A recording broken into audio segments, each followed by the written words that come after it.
Good morning, beautiful people. So as you saw in the little clip there, we start the morning with chapter 10. In chapter 10, Casa is having doubts to the reality of the war and this rebellion. He's seeing it from both sides now, understanding that neither has reason really to war. Shaik is Malazan, and this interferes with her thoughts and her memories. Vowed to Malazans being enemies, Casa now feels that they are no more to blame than any other.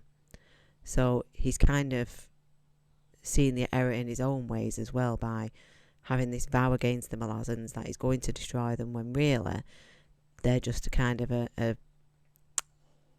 frailty of war as well. I don't think that's the right word, but a victim of war as well. So they're just fighting against what's coming at them really. What he does see is that for kindness and compassion, it's outweighed by cruelty and desperation and brutality. But as him and Leoman are having a conversation about Casa, aka Toblakai, leaving, Leoman is wrapped, a snake coils round his arm, and he's looking at him. But we already know that Leoman is kind of saying that Shaik knows that he's got no loyalty to her. She's already sort of gauged him and knows that he's got no loyalty. But I think his loyalties potentially lie with Toblakai or Casa. I think that's where his loyalties lie and have done for quite some time. Yes, they fought for the elder Shaik when the time came, fought vigilantly, but I do think this whole time Leoman's loyalties have laid with Casa, to be quite honest. And they're going to meet up once Casa has left. He's on his way to Jag Odhan. Apparently going to meet up there again once Leoman gets out.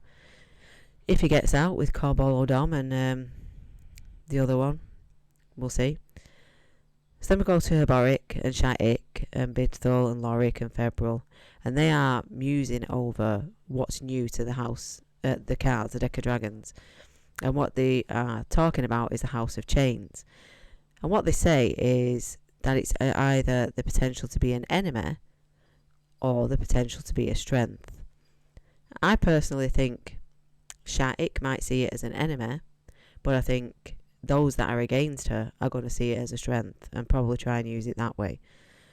They also speak about the unaligned card, the new one, the Master of the Deck, which, as we know, is Parran.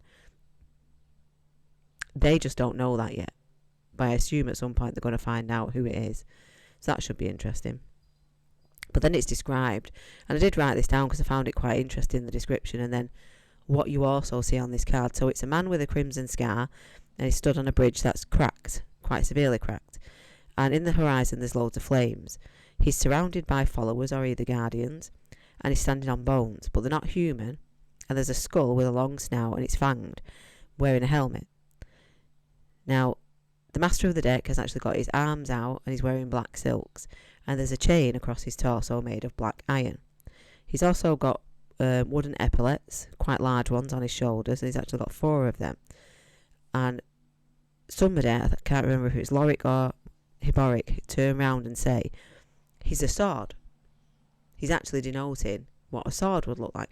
So his hands are actually kind of like this, showing that like if you had a sword handle and then you have the struts either side of the pommel, that's what he's standing like, and they're saying he's a sword, meaning that none shall lead him.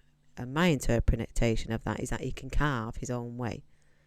He can carve his own way in life, and nobody can sort of tell him which way to go.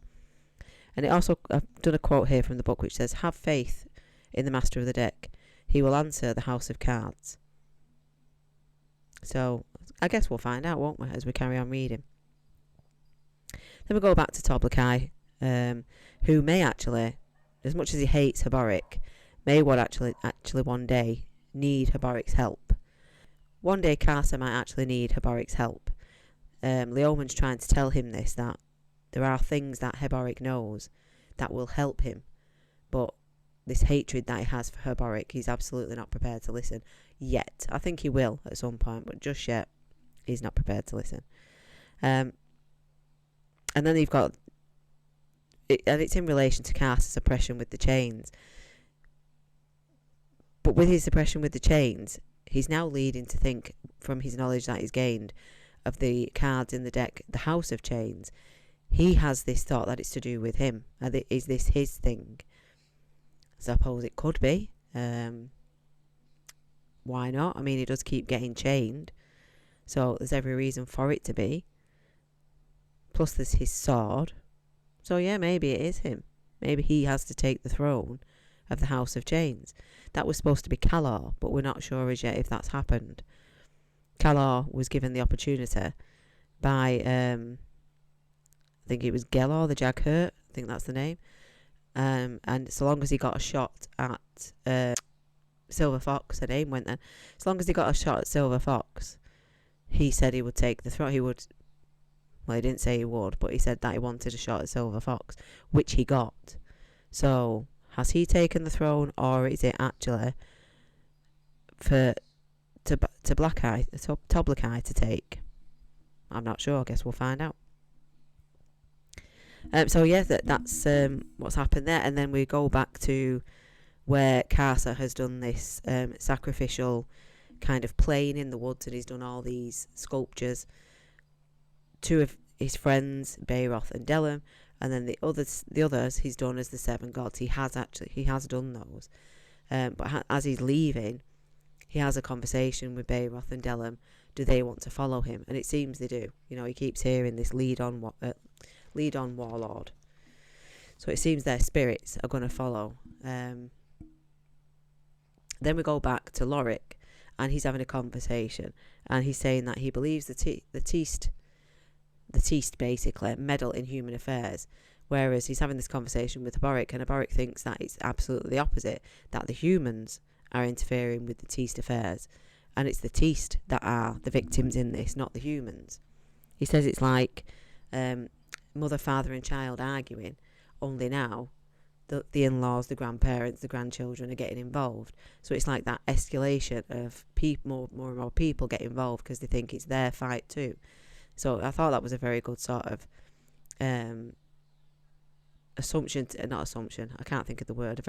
It was a very good sort of representation to make of how that could be portrayed. There's also the question of how can darkness and light be separate from shadow? They ask that in the book as well. I don't see how they can, because shadow is in darkness, but you need light to create shadow. You know, so I find that is a very philosophical question as to how can one survive without the other. So Haboric and Lorik talk of the Master of the Deck being surrounded by bridge burners, and the song of the Spirit Walker, Kimlock. Now, for the song to be sanctified, a bridge burner has to return to the birthplace, Raraku. The song must be... the song is like a serpent, it says, eating its own tail. So therefore, we all know that when we have that that's an eternal sign, there's a never end to it. But it has to have an end. So it's going to be a bridge burner to go and continue this song to actually end it, because this is like a spell and it needs an absolution, it needs an end.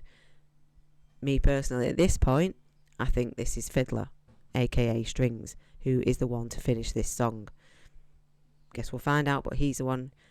His name being Fiddler, Strings, musical, song, it just kind of makes sense. So, and then the information that Lorik has got in exchange for what Haboric thinks about the cards is that there is actually a jade god hidden in the Eltateral mines. The miners touched it and they disappeared. But the giants, Lorik thinks, are intruders, they've arrived to this world, but they've been wrapped in chains. Someone imposing that threat on the giants. So who's the one that's putting the giants in chains? Who's doing that? But not only that, the passage by which the giants come creates the Autatterel. And this is something a scholar once told, that Autatterel is created by annihilation of all that is necessary for sorcery to operate. So in other words, we all know that the Autatterel dust, stone, just element absorbs magic, takes magic. So these gods who are coming to this world are creating this Autatterel stone. So they don't want magic then, even though they are, the beings that they are takes away magic, if I'm understanding that correctly. Or they create an entity, a residue, a substance that takes magic. So that must be something to do with where they're from then. It has to be, otherwise how does this Autatterel create? I don't know. But there's a theory as to how this could happen. A spell all devouring of energy it feeds on. But the gods can't do that. It has to be done through ritual, such as with a cadre or army or mortal mages. They could achieve it, like the ritual of the Talan, or the ritual that called the crippled god. Those are ways that this kind of magic can be achieved, is through these rituals. So we learn all this through Lorik and Haborik, their conversation that they're having. He then tells Haborik what he knows, and Haborik feels that his ghostly hands, so this is kept quiet, we don't get to hear this. He tells him what he knows, because he seems to have this information that he knows Haborik will value. He tells him what he knows, we don't get to hear it, but what it does is it gives Haborik this feeling that his ghost hands are going to hold the weight of the world. So what does that mean? Does that mean that Haborik is going to be the one to wield such a ritual that they're talking about? Or does it mean that Haborik is potentially the only one who could send the crippled god home? I'm not quite sure what that means as yet, but I wrote that down because I thought that was quite interesting. What exactly does that mean? Then we've got Carter all along. He's leaving, he's going from the Holy Desert now, and he's taking Delam and Beheroth with him, as I said, because bringing them to the woods and sculpting them has brought them forward. They've been looking for him but couldn't get to him, and now it's brought them forward. So they're going to again go with their warlord on this journey that he's going on. And he's also felt like he's completed his task in freeing the 7 gods from the rock and bringing them to the woods. But they're not completely free yet. They still need Carter to free them completely. He's not 100% certain about that. He doesn't have 100% trust in these gods, so he's not 100% certain about that. Then because of all this conversation and all the new information that we've got Camist, Rello and Corbol O'Dom talk of Carter's departure now, and then they're talking about Leoman departing because he's going to be going in a couple of days too. What they now talk about is Febril going to make his move and get things in action, as in taking out Sha'ik, getting rid of her. And Corbol O'Dom wants Camist to deal with Lorik. He's the only other one that's not really been spoken about. There seems to be a plan for everybody else. So Corbol O'Dom wants Camist to deal with Lorik. And then he seems to think, Corbol O'Dom, that the rest will just sort itself out. So Febril is going to kill Sha'ik. Tavore destroys Febril. And then they destroy Tavore and her army. So he seems to have it sussed. But I guess we'll see if that plays out the way he thinks it's going to.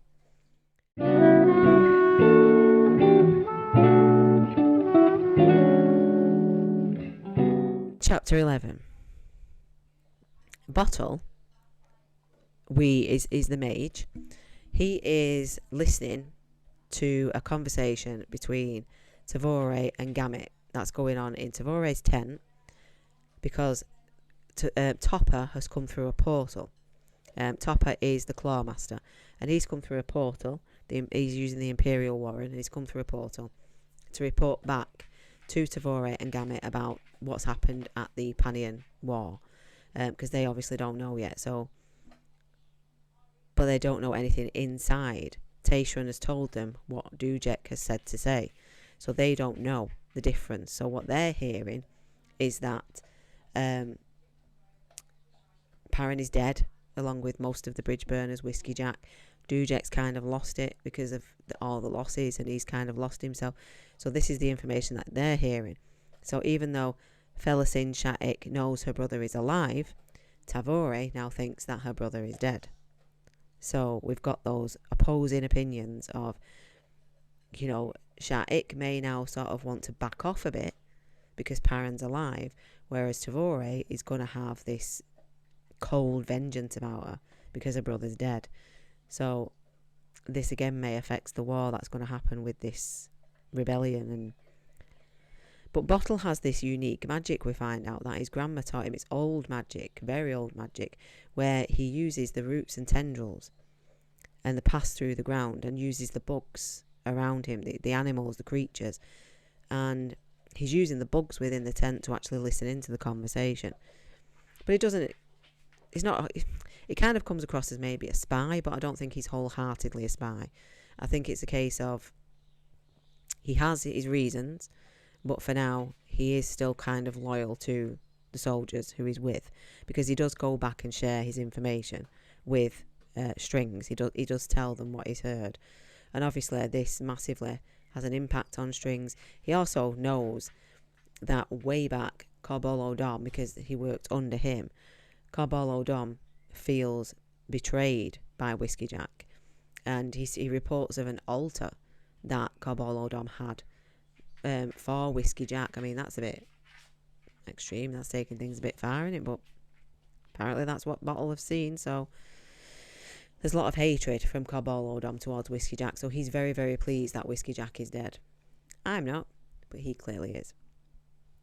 But Fiddler's a bit sort of broke at this news, and you know, he goes for a walk and he's just having a think about Whiskey Jack, because he was very, very close to Whiskey Jack. But he finds Temmel, the Wiccan, and he too is crying. But he's crying because he's kind of, in a way, I suppose, being bullied because he can't control his Wiccan soldiers. So they're kind of picking on him because he's younger and he's not getting control of them. So he's crying for his selfish reasons, whereas Fiddler needs a moment and he's down because he's found out about the loss of Whiskey Jack. So them two have a conversation, and he finds out that the Duiker had a stone which was sent by Quick Ben to Coltane. It was not a resurrection stone, but it was kind of along those lines where if something happened to Coltane, he could be called back. But Duiker had it, as we know this. Duiker had it, and they found Duiker's body under a tree, but when they went back for it, it was gone.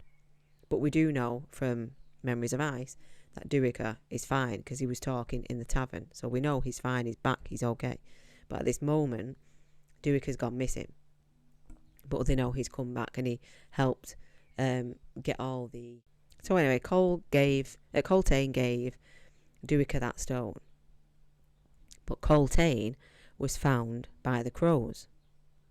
Now, I kept thinking it was monkeys that found a body. I kept thinking it was monkeys that had a conversation about finding a body. But it may well have been crows, and I might have been mixing that up. I do remember that scene of the two of them talking and looking for something in particular to pinpoint who it is that they're after. I thought that was monkeys, but it could have been crows. So in that scene, it was Coltane that they took and not Duiker, because I wasn't sure in that. That was a little bit confusing. I wasn't sure. But it's saying here that Coltane has been reborn in a child born to the tribe. And after we've had this conversation, Temmel's gone his way and Strings is still sat there. I have this question. But Strings sits for a while and then lowers his head into his hands. Now, my question is this. Is this a bad thing that Coltane has been reborn? I wouldn't have thought it is. But maybe it is, and I'm just not aware of it, because the way he's putting his head in his hands, is that because Coltane's been reborn, or is this just for the loss of Whiskey Jack? I'm a little bit confused there, so I'm not sure. But then, who's the child So who's this child that Coltane's been reborn in? So is it Grub, who is the child that Kenneb's adopted, who walked onto the parade grounds with the thigh bone in his hand? Is it Grub, or is it the child Felicin? Does it really have to be a boy? It doesn't really have to be a boy, does it? So is it Felicin, or is it Daelis's unborn baby? See, we've got 3 options here because they talk about a child. Or maybe we just haven't met this child at all yet. But as of the story is at this moment, the only children I can think of is Grub, who walked onto the parade grounds, Felicin, as in child Felicin, or Daelis's unborn baby. Those are the only 3 that I can think of that I've read about so far, who potentially could be the reborn Coltane. So, I don't know. If I'm right in the comments, do a little smiley face of some description. Do the one with the love hearts in the eyes. Put that smiley face in there if I'm on the right lines, thinking it's one of those 3. If I'm not, put the sad face. Put the sad face in the comments, and then I know that it's not one of those 3. But if I'm right, and it is one of those 3, don't tell me which one. Just put the smiley face with the love heart eyes. Yes, I want you to do that. So, Tavore has been told her brother is dead, as I've said, and he was not a renegade. So, in essence, Felicin's imprisonment probably wasn't necessary. But when it comes to sharing this information, if that so happens, do we really think that Felicin is going to see it that way, as in the new Shattuck? Do we really think she's potentially at this point going to stand there to have a conversation about that? I mean, maybe. Maybe she will, because Perrin's alive and she's happy about that. But will she be happy about that in the knowledge that the reason why she went to the Altateral Mines is because they thought Perrin was a deserter? So she was punished. Not sure how I'd feel about that. And now she too finds out as well that the Empress, who Tavore is loyal to, and I use loyal very loosely in this, does not trust her because of her youth and a lack of experience. She's just found out that, in essence, Dujek was the one always running the show. He wasn't given that title outwardly because they were kind of considered renegades and went against the Empress. But he has been working behind the scenes with the Empress and his host. So he was in charge all this time. So now she feels betrayed in her loyalty, that the Empress doesn't have loyalty in her to be able to pull off this war. So what effect is that going to have on this war? Is that going to have a knock-on? I mean, all this information is coming from Taishran to Topper. Taishran has obviously been told by Dujek to say all the bridge burners have died, so they can have the freedom. We know that.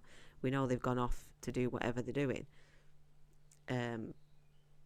But this information, is there going to come a head-to-head argument between Tavor and Shattuck, Felicin? Is there going to come an argument between them two?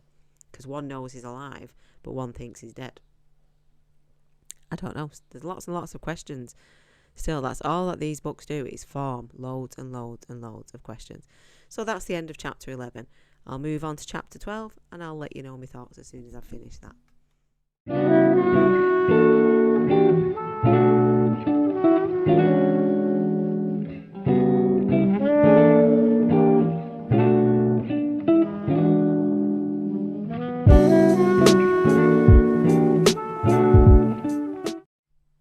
So guys, chapter 12, which is book 3, Something Breathes. So this one we start with Cutter and Durist. Durist is currently donning his armour, and Cutter is admiring his armour, because the Teesta Jaw have turned up and they seek the throne of Anamanda Rake. Now, we do find out something about Durist in this, but first off, he's putting this armour on, and he also has a sword, quite impressive sword, which is called Vengeance. That in Teesta Jaw is not Teesta Jaw. Teestandi is called Talant Aros, but the Durist but Doris now calls it Grief. He calls his sword Grief. And it was made by his brother. His brother. The blade is great to the wielder using it. So they have to kind of be in tune with the sword and be ready to stricken grief, basically, for it to perform to its ultimate abilities. Then we find out that the guy who made the sword is Anamander Rake. So Drist is Anamander Rake's brother. I found that amazing. I was like, wow, okay. I mean, I think it's not necessarily a nice position to be in for Drist. There's this throne protector. It's kind of a little skivvy job, isn't it, for his brother? But still, he seems to have done it for a very long time. And he is actually the younger brother. Although probably if the two were stand together, you wouldn't know that. But he actually is the younger brother. So, yeah, that's the situation. So they have this fight against the Tista Joe. They kind of win, but Drist gets quite badly hurt. But Apsalar shows up and she's fine. We knew she was going to be. There was no worries about Apsalar. We knew she was going to be fine. But she's brought some other T-standy with her. And they are actually the grandchildren of Anamander Rake. Now, Drist was hiding them away. There are others that are hiding. But he was hiding them away because obviously, with them being Anamander Rake's grandchildren, he didn't want them involved in the fighting. But on top of that, they're not experienced in fighting. So he didn't want that element of it too. But they've joined in this fight, and so far, they've done okay. But it's only like a scouting party of Tista Joe that's turned up this time.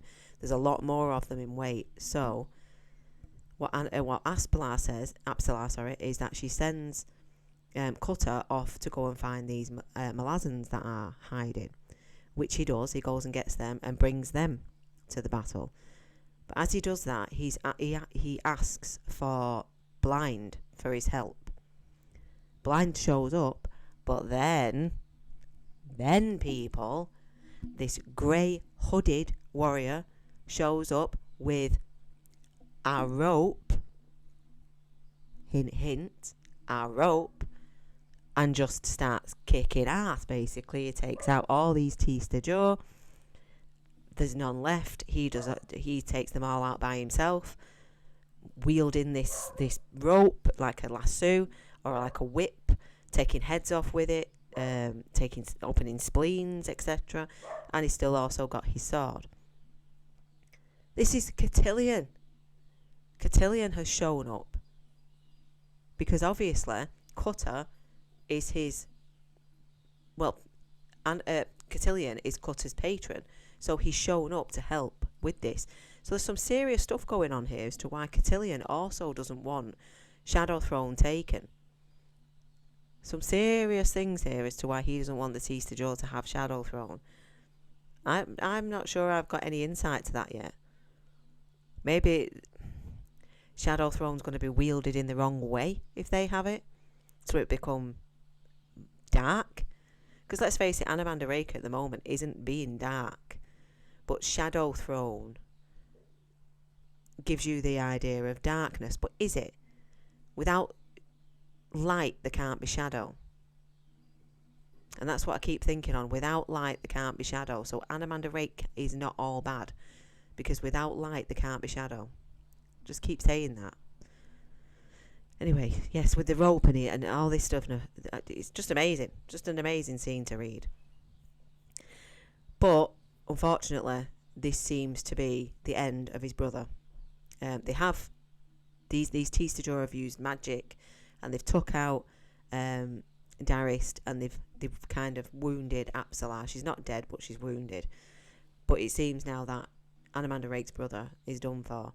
But when Cutter goes to the Malazans, there is a guy there who they call Traveller, and he comes with them into this fight. And as Cotillion leaves, he tells Cutter to tell the next what the names of the sword are. And it turns out that this is the Traveller. The Traveller's the only one left out of all the Malazans. He basically fights similar, what I assume, to Darist fights, because Darist puts on a show and a half. So I imagine he fights similar. So it's a case of he's the next in line to protect Shadowthrone, and he seems somewhat okay with this, but he does like the sword. He picks it up, and as soon as he's picked it up, Cutter realises, I have to tell him the names now. So he says, it's called Vengeance, but the last guy who wielded it called it Grief. So you can take your pick as to what you're going to call it. And I think Traveller decides to call it Vengeance. It is a cool name for a sword, isn't it? Vengeance. I think I'd probably call the sword that. Yeah, I call my fist Pain and Misery. So I'd call the sword Vengeance. Stop it, Dee. Okay. So then we go back to Callum. And Callum ends up looking in this well where a couple of Malazan soldiers have gone missing.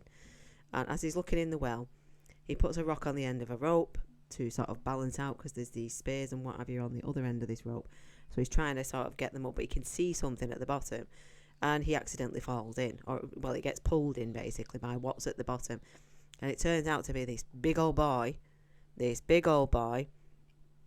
who gets a grip of him, but then Callum stabs him with both these blades, therefore then leaking his blood into this water that flows. Oh dear, now he's caused a problem. He shouldn't have done that, and now he's caused a situation. So he informs all the Malazans that he's with that they need to go now, because he's now released the essence of this demon, and it's now in the water. So they do a runner. Callum's left there healing up a bit, because he has been a bit squished and a bit battered. And then as he's leaving,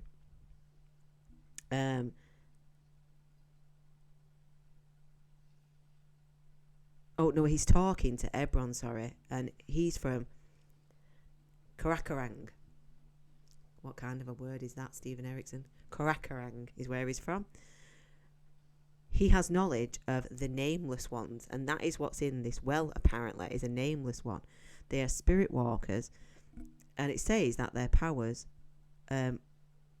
arose, they made the song. So the song that we're talking about, which is where I think Fiddler is going to have to perform it in Rahavi. The spirit walkers are the ones who have that say their powers of song arose from the nameless, if that makes sense. That's what it says in the book. So the monastery that they're all currently in at the moment belongs to the nameless ones, not demons. But the outcome of this isn't very good, so I don't know. They're not demons, but the outcome isn't good. So the Malazans leave, but it seems that what the water's going to do, because now it's got this blood in it, is to take their souls in exchange for freedom. Right, so now we know that. So Callum, as he's leaving to go and meet the rest of the guys who's just left, is attacked by an Encarl demon. But he kills it. He actually manages to kill it. Then we find out that Karsa is in the lowermost level of this monastery, where they've just been. He's actually in the lowermost level. But yet again, he is chained by Elder Sorcerer. Who has chained him this time? Now, the demon's blood has been fed into the water where the Encarl was taking a drink. And that's because it's drank the water, it's gone after the soul of Callum. That makes sense. So, Karsa's now in this very, very lowermost part of this monastery, chained. But it's saying once this thing, whatever it is, this demon or entity or whatever, has left the Encarl, it's found another host. Is that Karsa? Because he's in this monastery. So has this soul, this thing, this being, this essence, now gone into Karsa? So now Karsa is going to be hunting Callum. Is that the way that's playing out? That doesn't sound good, does it? Because, I mean, Callum has his sword. If that's his sword, Callum's got it. So, therefore, then, all this work that Karsa's put in to becoming the different man that he is, could that sword well send him back to who he was? And then he goes back on these rampages and potentially joins the rebellion, and he's like this fierce warrior that, you know, Tavore and the rest of them don't stand a chance against. Questions. So then Callum, after this attack, he's blacked out, and he's now saved by Iscaril Pust, the High Priest of Shadow, and his wife, Magora, the Dalhonse. She is something of a form of a spider, I take it, because she's covered in webs. She doesn't sound very nice to me at all. And Iscaril Pust keeps hiding from her. He's playing this game of hide and seek with her, and it's actually quite funny when you read it. I wouldn't want to be there, though. It doesn't sound like a place I would want to be in. So then we go back in chapter 12 to Onrak and Trull. And Onrak is explaining that the Tesliosen believe if they call upon their god Osric, for this ritual, that's how it's going to work. But he believes that this god that they think they have isn't actually Osric, that it is a deceiver who is hiding in the shadows, waiting to come forward. So he makes a plan. So they perform this ritual, and obviously we know that we need Trull's blood. One of the other Tesliosen, cuts his hand to put in the fire. Then Trull has to do it, and as soon as Trull's done it, Onrak grabs hold of his hand. They do a scarper, but as he grabs hold of his hand, he vows himself to Trull. He says to him that I will be with you and protect you for as long as I'm in existence, basically. And they scarper off. But one of the guys, the Monrak, can't remember his surname, but Monrak follows, and he changes into his shape-shifting form and goes after them. But as soon as the force with which they go through makes them peel the hands apart, he's then blocked. He can't go after them anymore. Then that leaves there the Tilanimas left of Obragola, Orla Shane, and Haran Epel. They've walked into the warren of the Curled Thyrlin. I'm not sure how you say it, which is the Teast Leosen's warren. They want to kill the Leosen god. So Onrak, like I said, has sworn a blood oath to Trull. That's how that scene ends. So we've got now these 3 Tilanimas. There were 4, but we've got these 3 now who have decided once this ritual's done with, that's why they made the statement of let's do this ritual, and we'll find their intentions are to go in there to basically kill the Leosen god. Then we go back to Pearl and Lestara. We've not been with them for a little while, so we get back to them. And they are basically in some sort of warren, in some sort of gate that is covered in bones. They don't want to be there, so there's this particular sort of what looks like cliff edge, and as they approach it, it gives way. They start falling down. Pearl has to quickly open his warren, which he does, but as he opens it, they see a cross with a dragon pinned to it. And as Lestara is looking at this dragon, she then realises that it is an Otaterul dragon. Now we know that Otaterul is the consumer of magic. It absorbs, it takes, it deflects magic. So this could be a problem. Somebody's clearly put this dragon there. Who's done that?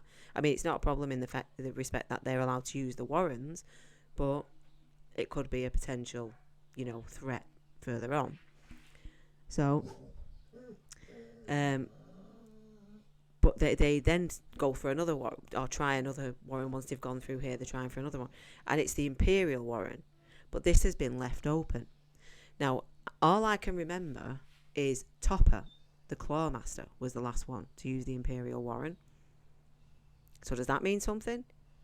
He came to speak to Tavore and Gamut about what's going on with the Panian War, because Taishran's told him, so he's passing that information on. Oh no, sorry, the Empress has sent him to pass that information on. So does that therefore mean then that he's left that warren open on purpose? The Imperial warren? Has he done that on purpose, or has he too been attacked and it's just been left open because he's been attacked? I'm not sure. But and then Pearl and Lestara, they find the curled, I don't know how to say it, Thyrlin. Why such complicated words? Throw a few vowels in there. It's not gonna, Curled Thyrlin. other dragons have imprisoned this dragon, because there are markings that Pearl can see, meaning that other dragons have imprisoned this dragon. So potentially shapeshifter. I don't know what they're called. I forget. Are they soul takens who can shift shape? I forget. But anyway, other dragons have imprisoned this dragon. So that's technically the only way it would work, is if other dragons did it, because they'd be strong enough. So that's how this dragon is on this cross. Bit mean, if you ask me. You know, it's a bit mean to me, but hey ho, what do I know? And then they enter another gate, which is of gold and fire. And the star is struggling with this because obviously it's very hot. But when they enter there, they see they see a body, which Pearl kind of makes somewhat of an educated guess about, is Tilanimas. And it is one of the other Tilanimas. So the one they find is Ola Shane. That's the one they find. And he's asked the question, what happened? Because Pearl offers to give him a better view whilst he's in the situation that he's in. So he's offering to put his head somewhere nicer so that he can see nicer things, which Oral is very grateful for. And in that, he tells him that they fought this god. Basically, when this ritual they were involved in with Onrak and Troll and the four Tilan Liamas on the horses, and the I'm getting them all middled up, but when they were all at this ritual, I'm guessing that a false god came through, and they're saying it's a false god. They've been chasing a false god. They went through this warren to kill the Liasan god, and instead found a false god, and they've managed to get him. The Slanimas have managed to get him and chase him and wound him, but they've paid the price. And well, Oral's paid the price. Seems like the other two are on his heels, trying to track she's heels, trying to track where they've gone. But yes, there's a false god on the loose now because of this ritual. It's been called forward, but it's pretty strong, because they've done it with blood. They've done a ritual using blood. So this thing is going to be pretty strong now. So, oh dear. And who have they brought forward? If it's not Osric, who is the Liasan god, then who is it? Because Anamanda Rake knows Osric, as does Lady Envy. They walked with him. So who is this then? Oh dear. This may well just have opened up a whole barrel of trouble that nobody needs. So I guess we'll see. So that's me for today. I've read 3 chapters. Now, what I must say to you guys is that I was trying to commit to get through 3 books this month. That has been a little bit difficult. I'm going to finish House of Chains, and then for what time's left in May, I don't believe that there'll be any time to start Midnight Tides. And I'm going to continue Midnight Tides, but I think I'm going to continue it in July. I want to have a little bit of a break from Malazan, because let's face it, anybody who's read it knows that it is kind of a workout. It's enjoyable, but it is most definitely a workout. If you want to spot as many things as you can and try and understand it as best you can, it is a little bit of a workout. So I'm going to give myself a Malazan break for a month, and we'll start it again in July, because I'm running out of time in May. I've sort of looked through what I've got left of House of Chains, because I've marked off all the chapters, and I'm probably just over halfway. I'd say I'm probably 65% through. So I think what chapters I have got left, it could be another 5-6 days, maybe 7, and that takes us literally to having maybe 3-4 days left in May.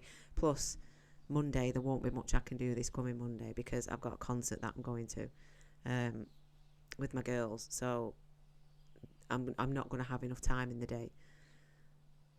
So it may be that we just sadly only managed to get through Memories of Ice and House of Chains for May, I was hoping to do more about Midnight Tides and Bone Hunters, but I think because I've spent so much time and attention on breaking it down, being very vigilant with my notes, that I've not, and sort of leaving it to 2, 3, push 4 chapters a day, giving me a chance to not only film, but after each chapter, so to speak, but then edit that, then upload that.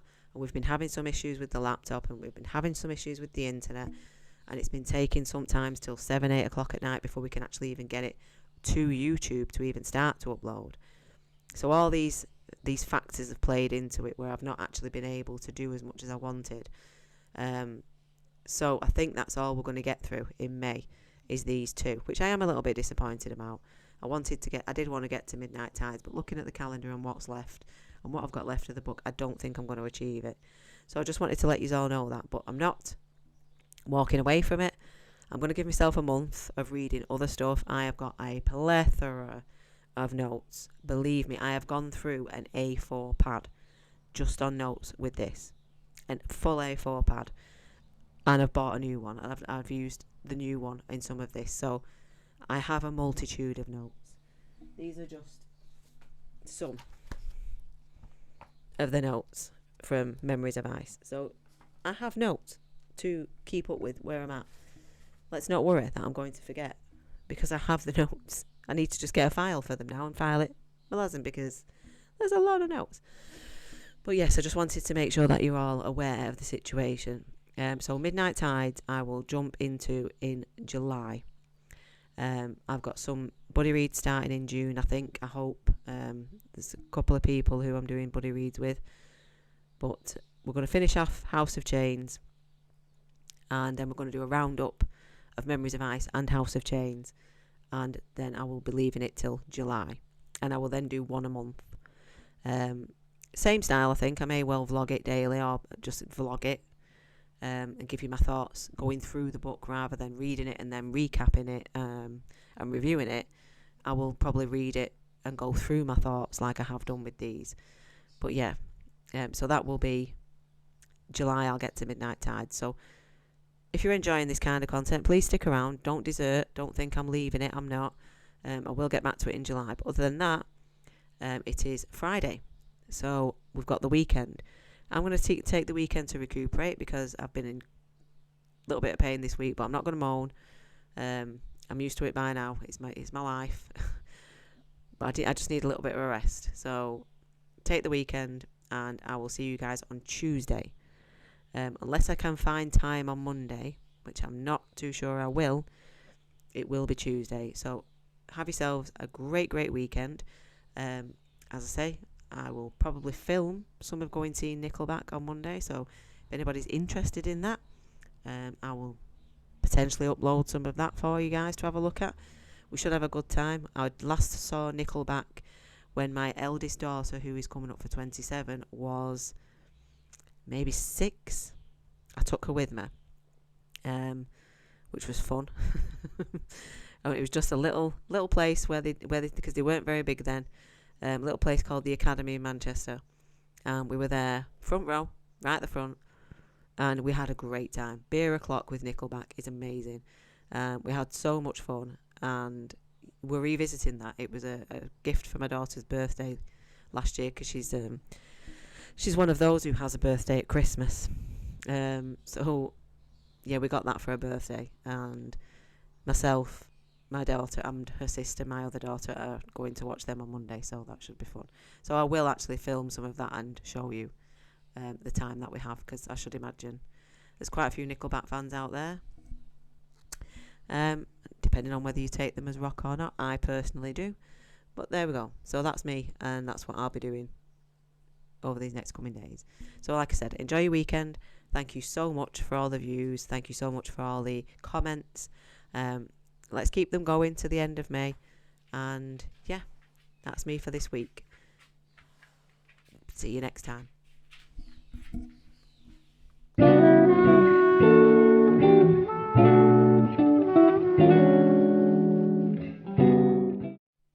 Hey guys, thanks so much for watching this video. We'll link somewhere here another video for you to watch. If you fancy that, please click on that. And as usual, thank you for all your support. Till next time. Bye bye.